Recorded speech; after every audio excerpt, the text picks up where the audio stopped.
Doctor Girija Mohan happy health kids ടൈമിലേക്ക് വീണ്ടും സ്വാഗതം. കുട്ടികളുടെ വളർച്ചയെപ്പറ്റിയും ആഹാരക്രമത്തിനെ പറ്റിയും അമ്മമാർക്ക് എപ്പോഴും ആശങ്കകളും സംശയങ്ങളുമാണല്ലോ. 6 മാസം വരെ അമ്മയുടെ പാൽ മാത്രമാണല്ലോ കൊടുക്കാൻ നമ്മൾ അഡ്വൈസ് ചെയ്യുന്നത്. കൊടുക്കേണ്ടതും 6 മാസത്തിന് മുമ്പ് തന്നെ 5.5 മാസം ആകുമ്പോൾ തന്നെ അമ്മമാരെല്ലാവരും എന്ത് കൊടുക്കും, എങ്ങനെ കൊടുക്കും, എന്തെല്ലാമാണ് കൊടുക്കേണ്ടത്, ഏതെല്ലാം ഫ്രൂട്ട്സ് കൊടുക്കാം, എന്തെല്ലാം വെജിറ്റബിൾസ് കൊടുക്കാം എന്ന് തുടങ്ങി ഒരുപാട് സംശയങ്ങളാണ്. ഇന്നത്തെ വീഡിയോയിൽ 6 മാസം കഴിഞ്ഞ്, അതായത് ഏകദേശം 180 ദിവസം, 6 മാസം കംപ്ലീറ്റ് ആകുമ്പോഴാണ് നമ്മൾ ആഹാരങ്ങളും കൊടുക്കാൻ തുടങ്ങേണ്ടത്. 6 മാസം കഴിഞ്ഞ കുഞ്ഞുങ്ങൾക്ക് കട്ടിയാഹാരം കൊടുക്കാൻ തുടങ്ങുമ്പോൾ എന്തെല്ലാം കാര്യങ്ങളാണ് അറിഞ്ഞിരിക്കേണ്ടതെന്ന് നോക്കാം. ഒന്നാമത്തെ കാര്യം, കട്ടിയാഹാരം ഈസിലി അവൈലബിൾ ആയിട്ടുള്ളതായിരിക്കണം. എന്താണെന്ന് വെച്ചാൽ, നമ്മൾ ഒരു ആഹാരം കൊടുക്കാൻ തുടങ്ങിയാൽ, കുട്ടി അത് ഇഷ്ടപ്പെട്ട് കഴിക്കാനും തുടങ്ങിയാൽ, പിന്നെ അത് തിരക്കി പല സ്ഥലങ്ങളിൽ പോകാതിരിക്കാൻ വേണ്ടിയാണ് നമ്മൾ പറയുന്നത് ഈസിലി അവൈലബിൾ ആയിട്ടുള്ള കുറുക്ക് വേണം തുടങ്ങാൻ. ഉദാഹരണത്തിന് റാഗി അഥവാ പഞ്ഞപ്പുല്ല്, മുത്താറി എന്നെല്ലാം പറയുന്ന അത് ഈസിലി അവൈലബിൾ ആണ്, അത് തുടങ്ങാം. ഏത്തയ്ക്കാപ്പൊടി തുടങ്ങാം. അതിനെപ്പറ്റി വിശദമായി ഞാനിപ്പോൾ പറയുന്നില്ല. പിന്നെ വളരെ ക്ലീനും സേഫും ആയിരിക്കണം. ഒരു ഉദാഹരണം പറയുകയാണെങ്കിൽ, നമ്മൾ ഈ 6 മാസം കഴിഞ്ഞ കുട്ടിക്ക് ദഹനശേഷി ഉണ്ടായി വരുന്നതേ ഉള്ളൂ. അപ്പോൾ ചില അമ്മമാർ എപ്പോഴും വന്ന് ചോദിക്കുന്നതാണ്, റാഗിയുടെ തൊലിയോടുകൂടെ കാണോ അല്ലേ നല്ലത്, ഫൈബർ ഉണ്ടല്ലോ എന്നല്ല. അതെല്ലാം മുതിർന്നവരുടെ കാര്യമാണ് ഈ പറയുന്നത്. അപ്പോൾ സേഫ് ആയിരിക്കണമെന്ന് പറയുന്നത്, കുഞ്ഞു കുട്ടികൾക്ക് ഈ റാഗി കൊടുക്കുമ്പോൾ അത് നല്ലവണ്ണം പൊടിയാക്കി അല്ലെങ്കിൽ മിക്സിയിൽ അടിച്ച് അത് നല്ലവണ്ണം അരിച്ച് അതിൻ്റെ തൊലി മുഴുവൻ കളഞ്ഞിട്ട് മാത്രമേ കൊടുക്കാവുള്ളൂ. അല്ലെങ്കിൽ അത് ഡൈജസ്റ്റീവ് പ്രോബ്ലം ഉണ്ടാകും. കുറേ വലുതായി കഴിഞ്ഞാൽ വേണമെങ്കിൽ നമ്മൾക്ക് അടയോ പുട്ടോ എല്ലാം ഉണ്ടാക്കുമ്പോൾ അങ്ങനെ വേണമെങ്കിൽ കൊടുക്കാം. എന്നാലും കഴിയുന്നതും 1 വയസ്സിന് താഴെ നമ്മൾ ഈ തൊലി മാറ്റി തന്നെ കൊടുക്കുകയാണ് നല്ലത്. ക്ലീൻ ആയിരിക്കേണ്ട കാര്യം ഞാൻ പറയേണ്ട ആവശ്യമേ ഇല്ലല്ലോ. വൃത്തിയായിട്ടുള്ള പാത്രത്തിൽ, പ്രത്യേകിച്ച് ഏറ്റവും നല്ലത് തിളപ്പിച്ചാറിച്ച ബൗളിലോ സ്പൂണിലോ ആഹാരം കൊടുക്കുകയാണ് ഏറ്റവും നല്ലത്. ഉണ്ടാക്കി വെച്ചതിന് ശേഷം 2 മണിക്കൂറിനുള്ളിൽ തന്നെ കൊടുക്കാൻ ശ്രദ്ധിക്കേണ്ടതാണ്. ഉണ്ടാക്കി ഉടനെ കൊടുക്കുന്നില്ലെങ്കിൽ നല്ലവണ്ണം മൂടി വയ്ക്കേണ്ടതാണ്.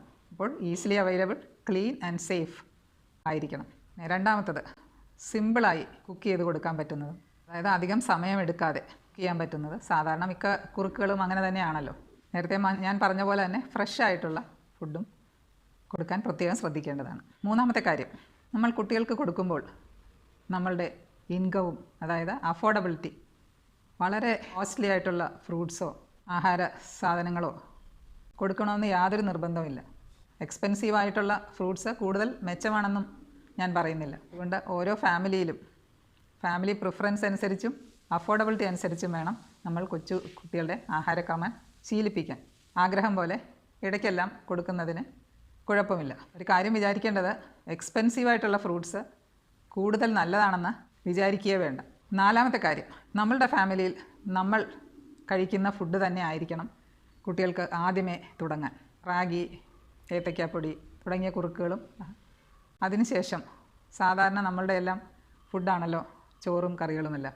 ഉച്ചയ്ക്ക് ചോറ് തന്നെ കൊടുത്ത് വേണം കുട്ടികളെ ശീലിപ്പിക്കാൻ. അപ്പോൾ അത് നേരത്തെ തുടങ്ങുകയാണെങ്കിൽ കുട്ടികൾക്ക് അതിൻ്റെ ടേസ്റ്റ് അറിയുകയും കുട്ടികൾക്ക് അതിനോട് ഒരു താല്പര്യം ഉണ്ടാകുകയും ചെയ്യും. പിന്നെ കുട്ടി ഇതിലേതാണ് ഇഷ്ടത്തോടെ കഴിക്കുന്നതെന്ന് വെച്ചാൽ ആ ആഹാരപദാർത്ഥങ്ങൾ, ആ ഫുഡ് ഐറ്റംസ് നമ്മൾ കുട്ടിക്ക് കൊടുക്കാൻ ശ്രമിക്കേണ്ടതാണ്. അതിനാണ് ബേബി ലെറ്റ് ഫീഡിങ് എന്ന് പറയുന്നത്. കുട്ടി ഇഷ്ടത്തോടെ കഴിക്കുന്ന ഫുഡ് ഇഷ്ടത്തോടെ കഴിക്കട്ടെ. ഇനി 5ാമത്തെ കാര്യം, കുട്ടിയുടെ വളർച്ചയ്ക്കും ബുദ്ധിക്കും പ്രയോജനപ്പെടുന്ന ന്യൂട്രിയൻസ് അഥവാ വൈറ്റമിൻസും മിനറൽസും പ്രോട്ടീൻ, കാലറി, ഫാറ്റ് തുടങ്ങിയ ഇതെല്ലാം ഉൾപ്പെട്ട ഫുഡുകൾ കൊടുക്കാൻ നമ്മൾ ശ്രമിക്കേണ്ടതാണ്. നേരത്തെ ഞാൻ പറഞ്ഞ പോലെ തന്നെ 6ാമത്തെ കാര്യം, വേഗം ദഹിക്കുന്ന ഭക്ഷണമായിരിക്കണം. 7ാമത്, ടേസ്റ്റുള്ള ഫുഡായിരിക്കണം. കുട്ടിക്ക് ഇഷ്ടപ്പെടുന്നില്ലെങ്കിൽ ഒരുപാട് നിർബന്ധിച്ച് കൊടുക്കണ്ട, നമുക്ക് വേറെ ഏതെങ്കിലും ഫുഡ് ട്രൈ ചെയ്ത് നോക്കാം. 8ാമത്തെ കാര്യം, ചെറിയ അളവിൽ കൂട്ടി വേണം നമ്മൾ കൊടുക്കാൻ. ആദ്യം കൊടുക്കുമ്പോൾ വേണമെങ്കിൽ നമുക്ക് കുറച്ച് ലൂസായിട്ട് 1-2 സ്പൂൺ കൊടുത്ത് നോക്കാം.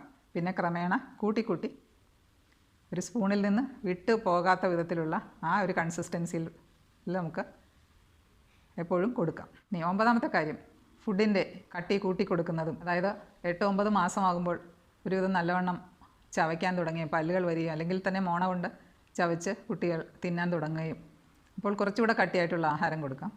പിന്നെ എന്നും ഒരേ ആഹാരം തന്നെ കൊടുത്താൽ നമ്മൾ കണ്ടിട്ടുണ്ട് ചിലപ്പോൾ 4 മാസമായിട്ട് റാഗി തന്നെ കൊടുക്കുന്ന കുട്ടികൾ. അത് കൊടുക്കാൻ വരുന്ന കാണുമ്പോഴേ കുട്ടി തലതിരിച്ച് കളയുന്നു എന്നാണ് പറയുന്നത്. അപ്പോൾ ഒരു വെറൈറ്റി ആയിട്ട് തന്നെ കൊടുക്കാൻ ശ്രമിക്കേണ്ടതാണ്. നമുക്ക് റൊട്ടേറ്റ് ചെയ്ത് കൊടുക്കാം. ഒരാഴ്ച 4 ദിവസമോ 3 ദിവസമോ ഒരു ഫുഡ് ഐറ്റം കൊടുത്തതിന് ശേഷം പിന്നെ അടുത്ത ദിവസം തൊട്ട് വേറൊരു ഫുഡ് കൊടുത്ത് അങ്ങനെ മാറ്റി മാറ്റി കൊടുക്കുമ്പോൾ ഒരു വെറൈറ്റി കുട്ടികൾക്ക് ഇഷ്ടപ്പെടുകയും ചെയ്യും. ഇനി 10ാമത്തെ കാര്യം, പുതിയതായിട്ട് ആഹാരം കൊടുക്കാൻ പോവുകയാണല്ലോ. ശരിക്കും പറഞ്ഞാൽ നമ്മൾ ഒരു ഫുഡ് ഐറ്റമാണ് കൊടുക്കേണ്ടത്. Wait for 3 days. എന്നിട്ട് കുഴപ്പമൊന്നുമില്ല, കുഞ്ഞ് ടോളറേറ്റ് ചെയ്യുന്നുണ്ട്. വളരെ ചുരുക്കം കുട്ടികൾക്ക് മാത്രമേ ഫുഡ് അലർജി കാണാറുള്ളൂ. എന്തെങ്കിലും ഒരു ഇതുണ്ടെങ്കിൽ നമുക്ക് 3 ദിവസത്തിനുള്ളിൽ അറിയാം. So 1 food item at a time, wait for 3 days. എന്നിട്ട് നമുക്ക് അടുത്ത പുതിയ ഫുഡ് ഇൻട്രൊഡ്യൂസ് ചെയ്യാം. 6 മാസം കഴിഞ്ഞ് ഫുഡ് കൊടുക്കേണ്ട സമയത്ത് ശ്രദ്ധിക്കേണ്ട ബേസിക് ആയിട്ടുള്ള ഒരു 10 കാര്യങ്ങളാണ് ഞാൻ നിങ്ങളോട് പറഞ്ഞത്. എല്ലാവരും അതുപോലെ ഫോളോ ചെയ്യുമല്ലോ. ഇനി വേറൊരു വിഷയമായി, ഫുഡ് റിലേറ്റഡ് തന്നെ വിഷയമായി അടുത്ത വീഡിയോയിൽ കണ്ടുമുട്ടാം. നന്ദി, നമസ്കാരം.